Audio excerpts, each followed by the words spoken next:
Nous sommes très ravis, bien-aimés téléspectateurs, de vous retrouver à travers cette vidéo. Nous avons votre message dont voici le sujet. L'origine des vrais miracles. L'origine des vrais miracles. Dieu m'a confié cette grâce de vous transmettre ce message. Alors, vous avez intérêt à suivre ce que je vais vous dire attentivement. Bien-aimés téléspectateurs, si vous lisez dans le livre d'Exode, chapitre 7, verset 8 jusqu'à 13, Exode, chapitre 7, verset 8 jusqu'à 13, là, vous trouverez une histoire d'un serviteur de Dieu répondant au nom de Moïse. Celui-ci, Dieu l'avait confié une mission selon laquelle il devait faire sortir les Israélites qui étaient dans un pays appelé Égypte, qui était un pays d'oppression, d'esclavagisme. Et il devait les amener dans un autre pays promis, qui était une terre promise. Et ce pays-là s'appelait Canaan. Alors, qu'est-ce que Dieu l'avait demandé de faire? Dieu l'avait dit qu'il fallait qu'il aille où c'est voir le roi Pharaon. En fait, qu'il lui demande, qu'il puisse lui demander quoi? De relâcher les Israélites. Mais Dieu lui avait averti avec son frère Aaron que quand ils seront là-bas, Pharaon n'acceptera pas facilement qu'ils puissent partir et qu'il leur demandera quoi? Un miracle. Maintenant, qu'est-ce qui s'est passé? Ils sont partis. Arrivés là-bas, justement, Pharaon leur avait demandé un miracle. Et le frère de qui? De Moïse, tel que Dieu leur avait donné une instruction. Il leur avait dit, quand vous serez chez Pharaon et qu'il vous demandera quoi? Un miracle, tu jeteras la verge. Et c'est ce qu'il avait fait, le frère de Moïse. Il avait jeté la verge. Et la Bible nous dit que la verge devint un serpent. Et c'était un vrai serpent. Et quand Pharaon avait constaté cela, bien-aimés téléspectateurs, il avait demandé à tous ces serviteurs-là, qui étaient des magiciens, qui étaient des enchanteurs, qui étaient des sages. Il les avait invités là-bas. Et la Bible nous dit qu'ils en firent autant. Cela veut dire quoi? Ils avaient aussi jeté leur verge. Et leur verge devinrent aussi quoi? Des serpents. Et c'était des vrais serpents. Maintenant, tenez-vous bien, mes téléspectateurs. La Bible nous dit dans ce livre-là, d'Exode chapitre 7, verset 8 jusqu'à 13, la verge de Moïse avait englouti toutes les verges de qui? De ces serviteurs-là de Pharaon. Pourquoi? Parce que leur miracle était un faux miracle. Et la Bible nous dit que la verge de Moïse était revenue dans son état initial. C'est pourquoi vous devez savoir que le miracle de ce serviteur-là de qui? De Pharaon n'était pas un vrai miracle. C'est pourquoi leur verge avait été engloutie par la verge de qui? Par la verge de Moïse. Bien-aimés téléspectateurs, n'oubliez pas que nous sommes en train de vous parler de l'origine d'un vrai miracle. Un vrai miracle doit demeurer. Le miracle de ces faux serviteurs-là, de ces serviteurs-là, du moins de Pharaon, qui représentait Satan, n'avait pas demeuré. Mais le miracle de qui? de Moïse avait demeuré. Alors, la première chose que vous devez savoir, pour que vous constatiez qu'un miracle vraiment est une chose qui est venue de Dieu, est un miracle qui va demeurer, c'est qu'il faut que la personne qui opère le miracle du moins, il faut que la personne qui opère le miracle soit envoyée par le Tout-Puissant. Soit envoyée par Jésus-Christ de Nazareth. Et il faut que cette personne-là ait confiance ou bien ait la foi à celui qui l'a envoyé, le Dieu, l'Éternel Dieu des armées, ou bien Jésus-Christ de Nazareth. C'est pourquoi, bien aimés téléspectateurs, nous allons vous dire que, à un certain moment, quand Jésus-Christ était sur la terre physiquement, il avait dit à ses disciples que si vous n'avez pas été capable de guérir cet enfant-là, c'est à cause de votre incrédibilité. Alors, dans le livre de Matthieu, chapitre 17, verset 20, Jésus-Christ avait dit à ses disciples, ceci, je cite, « Si vous avez de la foi comme un grès de sénévé, vous direz à cette montagne, transporte-toi, et elle se transporterait. Et rien ne vous sera impossible. Vous qui êtes en train de me suivre à ce moment-ci, bien-aimés téléspectateurs, l'Éternel Dieu vous aime pour que vous receviez votre miracle, pour que vous receviez un miracle qui va demeurer et qui sera un objet d'étonnement par tes voisins, tout le monde qui te connaîtra.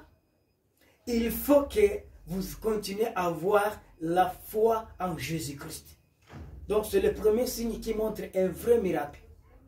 C'est qu'il faut que la personne qui opère ce miracle-là soit envoyée par qui? Par Jésus-Christ de Nazareth ou bien l'Éternel Dieu des armées. Et il faut que cette personne-là ait quoi? Une ferme foi à celui qui l'a envoyé, Dieu, l'Éternel Dieu des armées ou Jésus-Christ de Nazareth. Tu es en train de me garder. Et Dieu m'a révélé que vous avez une requête. Une requête vraiment qui vient de dater de longtemps. Vous êtes une maman, vous êtes stérile, vous avez besoin d'un enfant. Spirituellement, je suis en train de vous regarder. Et un jour, vous suivrez cette vidéo, mais il faudra croire que Dieu, vous aviez déjà vu et m'avait déjà donné votre message, qu'il faudra croire et que Dieu vraiment va maintenant se rappeler de toi. Toi, maman qui est en train de me regarder à ce moment-ci, tu tomberas sur cette vidéo et tu écouteras le message. Et là, Dieu est en train de s'adresser à toi à travers moi. Vers la fin de ce message, nous allons prier. Tu auras aussi, quand on va prier, tu vas recevoir ton miracle. Nous allons passer à la deuxième chose, bien-aimés téléspectateurs. C'est que pour que vous receviez un miracle, un vrai miracle, il faut que vous ayez quoi? Il faut que vous aurez reçu quoi? Une promesse de Dieu. Donc un miracle, un vrai miracle vient aussi de quoi? De la promesse que l'Éternel vous avait confiée. Dans le livre de Genèse, chapitre 13, verset 16, je cite, Dieu avait dit à Abraham, dans le livre de Genèse, chapitre 13, verset 16, je rendrai votre postérité comme la poussière. Et si quelqu'un peut compter la poussière de la terre, ça veut dire que je rendrai votre postérité comme la poussière de la terre. Et si quelqu'un peut compter la poussière de la terre, il sera en mesure de compter votre postérité. Voilà ce que Dieu avait dit à Abraham. Croyez-vous que ça c'est une chose facile à accepter, à croire? Un vieux comme Abraham qui était avancé en âge et sa femme.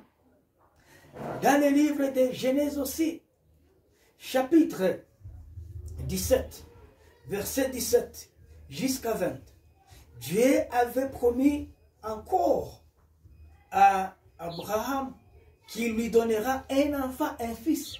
Et d'ailleurs, il avait stipulé même le nom, qu'il faudra que l'enfant soit appelé Isaac. Et bien aimé, ce n'était pas une chose facile, parce qu'Abraham était âgé de 99 ans. Et sa femme aussi était âgée de 90 ans. Crois-tu qu'il est facile de croire à une chose pareille, à un tel message? Une maman qui a déjà dépassé la période de la fertilité, qui avait déjà atteint la ménopause, était-il possible qu'elle puisse encore concevoir? Pratiquement et biologiquement, ce n'était pas possible. Mais dans le livre de Genèse chapitre 21, la Bible nous dit, l'Éternel Dieu des armées se souvint de qui? D'Abraham. Et Abraham connut sa femme et elle devait enceinte, sa femme. Et il avait mis au monde un enfant, un garçon tel que l'Éternel Dieu l'avait dit. L'Éternel Dieu, c'est un Dieu qui dit et la chose arrive. C'est un Dieu qui ordonne et la chose existe. Vous voyez que ça c'était un formidable miracle. Et ils ont reçu leur miracle à cause de la promesse que l'Éternel Dieu les avait promise. Toi aussi qui es en train de me regarder, vous avez beaucoup de promesses. Continuez à croire. C'est pourquoi Dieu m'a envoyé chez vous. Au temps fixé, vos promesses seront accomplies. Et le monde entier sera étonné de toi quand l'Éternel aura accompli. Faire quoi? Quand l'Éternel aura exécuté ce qu'il t'avait promis. Continue à croire, il ne faut pas quitter dans les promesses. C'est un Dieu qui donne des promesses. Il a toujours été fidèle dans ses promesses. Il y a un miracle qui va sortir des promesses que Dieu vous avait données, bien-aimés téléspectateurs. Voilà une deuxième chose qui montre qu'un miracle est une chose qui est venue de l'Éternel. C'est un vrai miracle. C'est qu'il faut que ces miracles-là viennent de quoi?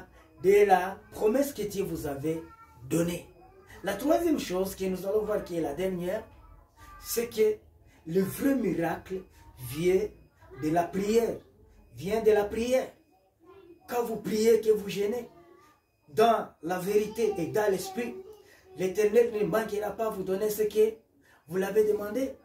Dans le livre de Matthieu chapitre 7, verset 7, il est stipulé ceci: demandez, vous serez donné. Cherchez, vous trouverez.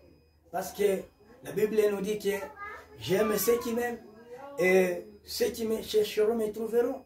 Et frappez, vous serez ouverts. Il faut continuer toujours à croire, bien-aimés téléspectateurs. Dans le livre de 1 Samuel chapitre 1, là vous allez trouver l'histoire d'une femme répondant au nom de Anna. Cette femme avait le problème de stérilité. Et la Bible stipule que c'est l'Éternel Dieu qui l'avait rendue stérile.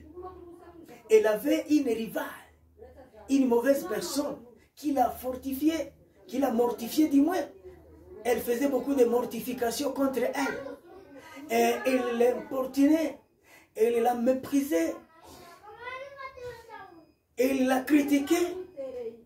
Elle parlait toujours de mauvaises paroles contre elle. Mais Anne avait su que le vrai refuge se trouvait aussi dans le temple de l'Éternel. C'est pourquoi la Bible nous dit que souvent Anne se rendait à l'église ou dans le temple de l'Éternel pour prier. Et il avait beaucoup prié à tel point qu'il n'arrivait pas même à sortir les mots. La Bible nous dit que dans sa prière, il est arrivé le moment où elle a commencé à remuer seulement les lèvres. Mais à un certain moment après, toutes ces prières-là, l'Éternel s'était souvenu d'elle. Elle était tombée enceinte et elle avait mis au monde un enfant répondant au nom de Samuel, tel que l'Éternel l'avait dit. Bien-aimés téléspectateurs, continuez à croire. Il ne faut pas abandonner la prière. Il ne faut pas abandonner la prière et le jeûne. Parce que le vrai miracle vient aussi de quoi? De prière, une intense prière, dans la vérité et dans l'esprit. Et dans les jeûnes aussi, quand vous priez, quand vous jeûnez, l'Éternel ne manquera pas à faire quoi? À exaucer vos prières. Nous avons parlé de 3 choses qui montrent l'origine d'un vrai miracle. C'est que quand vous croyez à l'Éternel Dieu, vous avez une ferme foi à l'Éternel Dieu, vous ne manquerez pas à recevoir le vrai miracle. Tel que Moïse avait cru à l'Éternel Dieu et Dieu avait opéré un grand miracle à ce moment-là. Tel qu'Abraham avait cru à l'Éternel et Dieu avait opéré un grand miracle pour lui et pour les autres personnes qui étaient là. C'est pourquoi, si vous voulez recevoir un miracle, un vrai miracle, il faut continuer à croire à l'Éternel et il faut aussi que la personne qui opère les miracles soit une personne qui a été confiée un mandat de l'Éternel ou bien de Jésus-Christ de Nazareth. Une autre chose, il faut que vous ayez une promesse et que vous restiez toujours dans ces promesses-là. Et de ces promesses-là, Dieu exécute. Il vient voir ce qu'il t'avait dit. Et quand il accomplit, tu reçois quoi? Un miracle. Et la dernière chose que nous avons dit, c'est qu'il faut quoi? Il faut continuer à prier et garder la foi en Jésus-Christ. Merci beaucoup, bien-aimés téléspectateurs. Nous sommes vers la fin de notre message. Nous allons prier pour vous qui me suivez, pour vous qui me regardez. L'Éternel vous aime. Seigneur, je vous montre toutes ces personnes qui sont en train de me regarder. Et ceux qui me regarderont, je prie pour celui qui est malade, qu'il soit guéri au nom puissant de Jésus-Christ. Je prie à cette maman-là qui verra cette vidéo et qui constatera que c'est bien elle, que Jésus-Christ avait parlé d'elle. Seigneur, je demande le jour où elle suivra cette vidéo et qu'elle va croire vraiment que c'est bien elle. Je te demande, Seigneur, ce jour-là, qu'elle puisse recevoir son miracle au nom puissant de Jésus-Christ. Que toute personne qui est à qui vous avez donné des promesses, Seigneur, je demande de la fortifier afin qu'elle demeure toujours dans ces promesses-là, jusqu'à ce qu'elle va recevoir ce que vous l'avez promis. Je demande, Seigneur, de continuer à fortifier cette personne ici qui est dans la prière et qui va prendre un programme de prière afin qu'elle soit forte, afin qu'elle puisse se demeurer dans la prière jusqu'à ce elle sera exaucée. Je prie ainsi au nom puissant de notre Sauveur, Jésus-Christ de Nazareth. Amen.